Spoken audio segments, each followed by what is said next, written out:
En 1617 au Japon, un ninja nommé Hanzo vit paisiblement avec son clan. Un jour, alors que Hanzo est au puits, Bai-Han fait irruption dans la maison et commence à tuer les membres du clan. L'épouse d'Hanzo cache immédiatement son bébé sous le plancher et tente de s'échapper avec son fils, mais Bai-Han leur barre le chemin.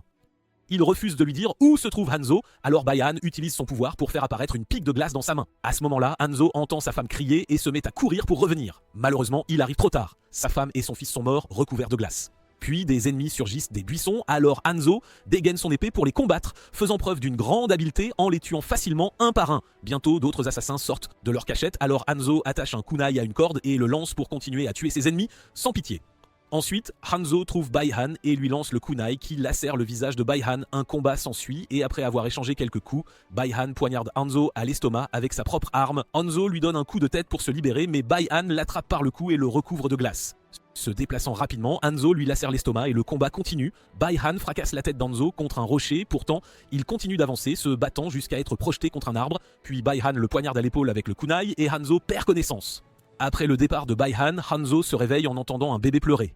Il essaie de ramper vers la maison, mais il s'effondre en mourant. À cause de la marque en forme de dragon sur son bras, une flamme magique apparaît sur sa main et brûle son corps, le faisant disparaître sans laisser de traces. Puis Raiden apparaît comme par magie et emmène le bébé. Dans ce monde, il existe 6 royaumes différents et les humains vivent dans le royaume de la Terre. Ces royaumes s'affrontent dans le tournoi Mortal Kombat et si le royaume de la Terre n'en gagne pas un bientôt, le royaume de l'Outworld envahira. Une ancienne prophétie dit que l'héritier d'Hanzo rassemblera un groupe de champions pour enfin obtenir une victoire. De nos jours, Cole entre dans une cage pour un autre combat de MMA. Dans la foule excitée, Jax observe avec intérêt. Cole livre un très bon combat et fait preuve d'une habileté impressionnante, mais son adversaire le prend dans une prise d'étranglement et le maintient assez longtemps pour gagner. Plus tard, dans la salle de bain, Cole se lave quand il a soudain une étrange vision.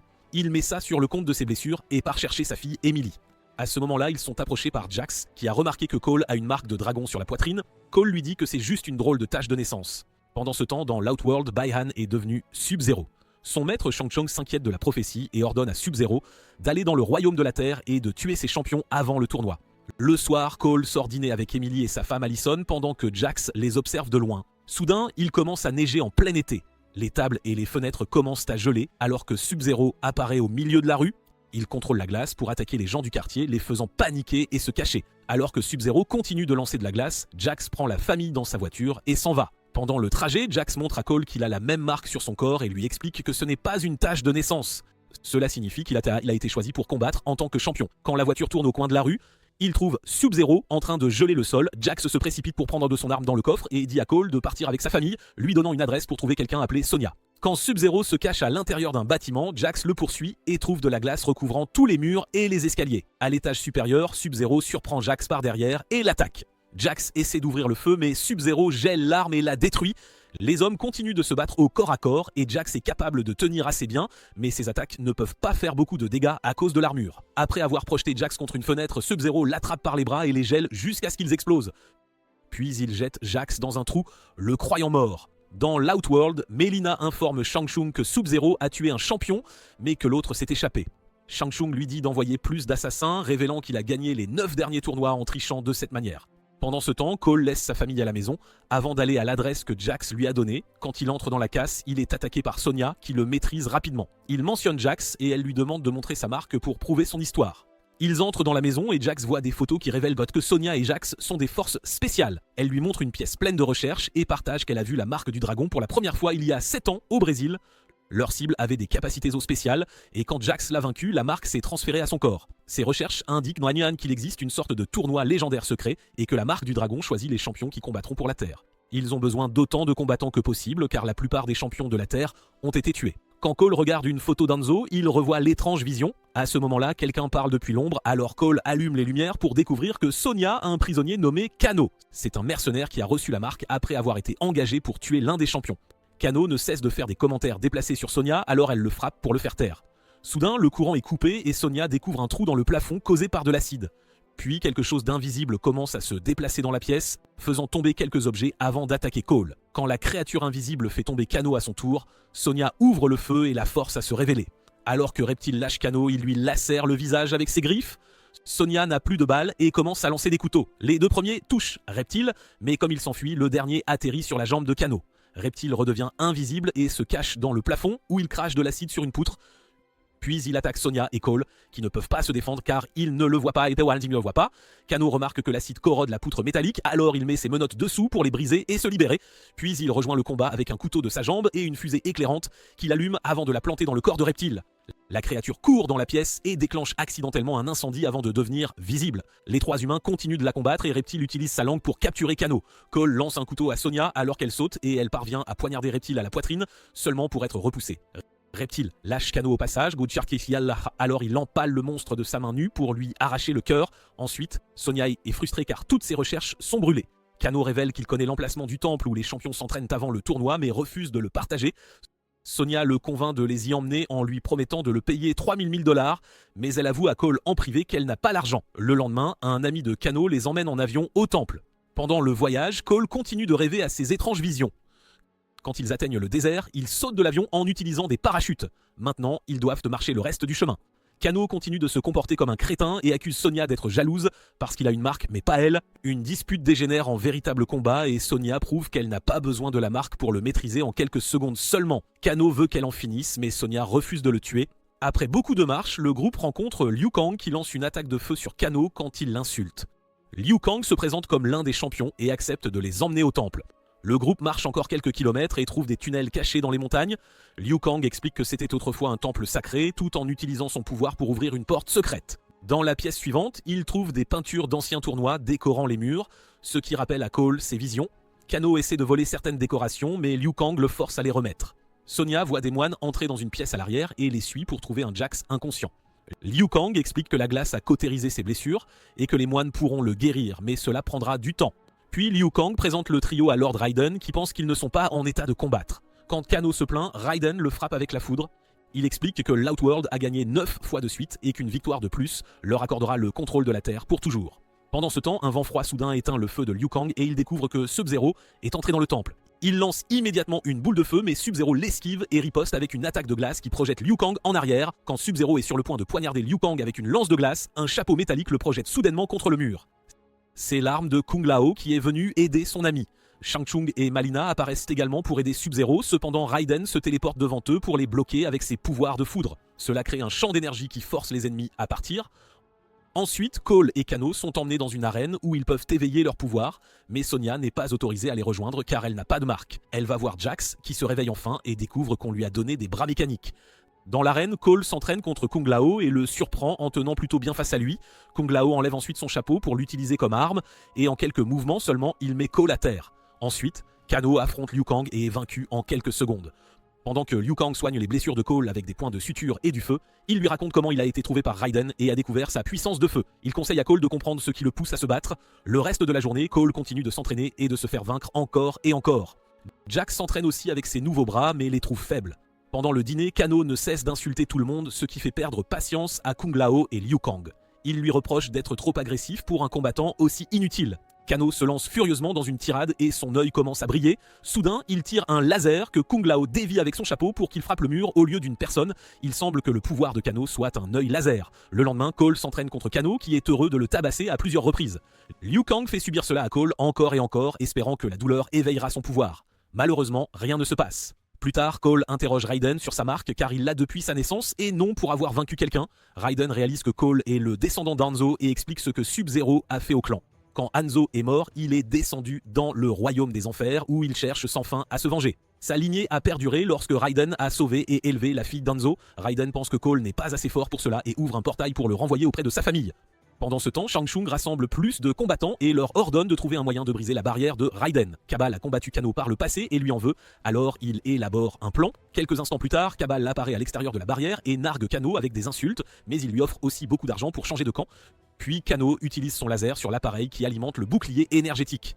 L'explosion le projette en l'air mais détruit aussi la barrière. Une fumée noire pénètre dans le temple alors que Shang Tsung arrive avec son équipe. Un combat s'ensuit entre les deux équipes. Jax affronte Reiko qui le met facilement à terre avec son marteau et le projette pour l'assommer.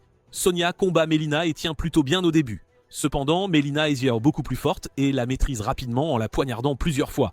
Elle jette Sonya dans l'arène et reprend son arme pour lécher le sang. Cela lui fait réaliser que Sonya n'est pas une championne, alors elle refuse de la tuer car ce serait inutile. Après la disparition de Melina, Kano attrape Sonya et insère son pouce dans sa blessure par arme blanche avant de la jeter sur les rochers. Puis il utilise son laser pour détruire une statue et les débris tombent sur Sonya. Quand Jax se réveille, il voit son ami piégé et essaie de déplacer les rochers en vain. Il est si désespéré de sauver Sonya qu'il éveille son pouvoir, faisant évoluer ses bras en des modèles plus avancés. Maintenant, il peut déplacer les débris sans transpirer. Liu Kang poursuit Kabal, mais ses boules de feu sont rapidement bloquées. Kabal le plaque pour continuer le combat, montrant le pouvoir de se déplacer incroyablement vite. Pendant ce temps, Kung Lao lance son chapeau sur Shang Tsung, qui l'esquive facilement. Il refuse de combattre un simple soldat, alors il invoque Nitara. Elle pousse des cris stridents en volant dans l'ombre, alors Kung Lao ferme les yeux et se concentre. Quand Nitara l'attaque par derrière, il l'entend et l'esquive avant de lui sauter dessus. Kung Lao contrôle son chapeau pour le faire tomber au sol et commencer à tourner, puis il pousse Nitara vers le bas, la faisant atterrir sur le chapeau et lui coupant le corps en deux. Au même moment, la fumée noire s'introduit dans l'abri de Cole. Il sent que quelque chose ne va pas et sort seulement pour trouver Goro. Cet ennemi massif jette Cole de côté et essaie de s'en prendre à la famille, mais Cole lui montre sa marque pour maintenir son attention sur lui, puis Cole entre dans l'abri et attrape un pied de biche avant de se cacher, attendant que Goro passe la porte. Cependant, Goro frappe Wright à travers le mur et attrape Cole avec ses multiples bras pour le tabasser. Goro brise également les poutres en bois pour les utiliser comme armes, ce qui fait que l'abri commence à s'effondrer. Cole essaie de ramper aussi vite que possible, mais des débris tombent sur lui et le piègent. Goro retire Cole des décombres et se prépare à lui arracher la colonne vertébrale. Une Allison désespérée attrape une hache et frappe Goro qui la repousse simplement. Allison et Emily courent se cacher dans la voiture et la conduisent en avant pour écraser l'ennemi. Cependant, Goro l'arrête facilement avec sa force. Il fracasse le toit et arrache la porte avant de traîner Allison dehors. Cole est désespéré de sauver sa famille, alors ses yeux commencent à briller, son pouvoir s'éveille enfin et couvre son corps d'une armure dorée. Il court vers Goro et est frappé par la portière de la voiture, mais l'armure absorbe l'impact et il ne ressent aucune douleur. Avec sa nouvelle force, Cole attrape Goro et lui brise un avant-bras. Goro le remet simplement en place et commence à le frapper de tous ses poings, alors Emily crie à Cole d'utiliser son célèbre uppercut. Cole le fait, ce qui repousse un Goro choqué. La prochaine fois que Goro l'attaque, l'armure brille et fait apparaître deux armes. Le combat continue et Cole parvient à couper une des mains de Goro. Après lui avoir aussi lacéré le ventre, Cole poignarde Goro dans l'œil pour enfin le tuer. Au temple, Raiden sent l'éveil de la lignée d'Hanzo et ouvre un portail pour ramener Cole. Raiden active ensuite sa foudre à nouveau pour s'échapper avec les champions. Cependant, il ne téléporte que Jax et Sonya. Quand il est sur le point de prendre les autres, Sub-Zero lance une attaque de glace qui bloque la foudre et fait tomber Cole. Quand Sub-Zero est sur le point d'attaquer à nouveau, Kung Lao lance son chapeau pour le bloquer. Shang Tsung utilise son pouvoir pour traîner Kung Lao vers sa main et procède à l'aspiration de son âme pour le tuer. Entendant les cris, Liu Kang repousse Kabal d'un coup de poing et court vers l'arène, mais il est trop tard. Cole se précipite pour attraper Liu Kang afin qu'il ne fasse rien de stupide et un éclair soudain les téléporte hors du temple. Toute l'équipe apparaît dans le vide, un espace entre les royaumes où ils ne peuvent pas être traqués. Après que Raiden ait remis le kunai d'Hanzo à Cole, il téléporte chaque membre de l'équipe séparément pour contenir les combats. Jax apparaît devant Reiko et arrête le marteau avec ses nouveaux bras. Après l'avoir brisé, Jax frappe Reiko à plusieurs reprises et lui écrase la tête entre ses mains pour une mise à mort instantanée. Kano est chez Sonya, alors elle se glisse sous le plancher et utilise une trappe pour lui lacérer la jambe. Elle le surprend ensuite par derrière et parvient à le poignarder dans le dos. Ils échangent de multiples coups et Sonya arrête le laser en brisant une bouteille sur le visage de Kano, puis elle disparaît. Kano pense qu'elle est descendue par la trappe et tire son laser dessus, mais elle est en fait dans l'autre pièce. Sonya lui lance une bouteille d'acétone, désactivant temporairement son œil. La bataille continue dans la salle de bain où ils utilisent un tas d'objets aléatoires pour se frapper avant que Sonya ne soit jetée par la fenêtre. Kano la suit et l'attrape dans une prise d'étranglement, mais heureusement Sonya trouve un nain de jardin par terre et poignarde Kano dans l'œil pour enfin le tuer. Cela fait apparaître la marque sur son bras. Pendant ce temps, Liu Kang est prêt pour Kabal cette fois-ci, l'attaquant avec des coups de poing enflammés tout en esquivant ses doubles épées. Après avoir échangé quelques coups, Liu Kang donne plusieurs coups de pied à Kabal dans la poitrine pour le projeter dans des sables mouvants noirs. Puis Liu Kang invoque un dragon de feu qui réduit Kabal en cendres. Cole a des difficultés avec Melina qui parvient à porter plusieurs coups en attaquant par surprise car elle est capable de traverser des portails rapides. Melina rugit alors que son visage se fend, révélant une bouche plus grande et des dizaines de dents. Quand elle essaie de mordre Cole, il lui bloque la bouche avec son arme. À ce moment-là, Sonya apparaît et utilise son nouveau pouvoir pour tirer un rayon plasma qui tue instantanément Melina avec un trou dans le ventre. De retour chez Cole, Sub-Zero apparaît devant la porte. Puis il se montre devant Cole et lui montre qu'il a le bracelet d'Emily, qu'il gèle pour le détruire. Un Cole furieux le suit dans le nuage de fumée et est téléporté dans son gymnase où la glace retient sa famille captive. Sub-Zero attaque Cole et un autre combat commence. La glace gèle l'arme de Cole et il est projeté alors qu'il est désarmé. Avec quelques coups de poing supplémentaires, Sub-Zero commence aussi à geler l'armure de Cole. Cole sort le kunai pour attaquer et Sub-Zero le retourne contre lui, alors Cole l'arrête de sa main nue. Le kunai le fait saigner et le contact avec le sang enflamme le kunai. Sub-Zero réalise que c'est la lame d'Hanzo et est sur le point de l'utiliser pour en finir avec Cole, mais soudain son bras est poignardé par une chaîne. Il s'avère que la flamme avait ramené Hanzo de l'enfer, confirmant qu'il était l'homme des visions de Cole. Hanzo tire la chaîne pour rapprocher Sub-Zero et attaque avec son katana, alors Sub-Zero se défend avec une lame de glace. Ils échangent de quelques coups avant que Hanzo ne poignarde Sub-Zero avec le kunai et annonce que son nom est maintenant Scorpion. Pendant que les hommes continuent de se battre, Cole se concentre sur son pouvoir pour essayer de briser la glace. Sub-Zero lacère le bras de Scorpion et manipule le sang pour créer une nouvelle lame. Il poignarde Scorpion dans le dos et le projette contre un mur de glace. Scorpion n'abandonne pas et continue de se battre, alors Sub-Zero crée une copie de lui-même en glace pour bloquer une attaque. Les hommes tombent près de Cole, qui doit ignorer sa famille et rejoindre le combat. En travaillant ensemble, Scorpion et Cole peuvent maîtriser Sub-Zero, qui parvient tout de même à libérer les jambes de Scorpion. Pensant aux morts de son propre clan, Scorpion invoque du feu pour se libérer et libérer la famille de Cole. Puis le duo travaille à nouveau ensemble pour poignarder Sub-Zero avec la chaîne et le tabasser. Avec Sub-Zero à genoux, Scorpion utilise son souffle de feu pour le brûler. Ensuite, Scorpion dit à Cole de prendre soin de s'aligner et disparaît dans un tourbillon de feu. Cole retrouve sa famille tandis que le reste de l'équipe arrive également. Soudain, Shang Tsung apparaît pour récupérer le corps de Sub-Zero et promet vengeance, disparaissant quand Raiden est sur le point d'attaquer. Puis Raiden rappelle à tous qu'ils doivent encore gagner le tournoi et les envoie trouver plus de champions.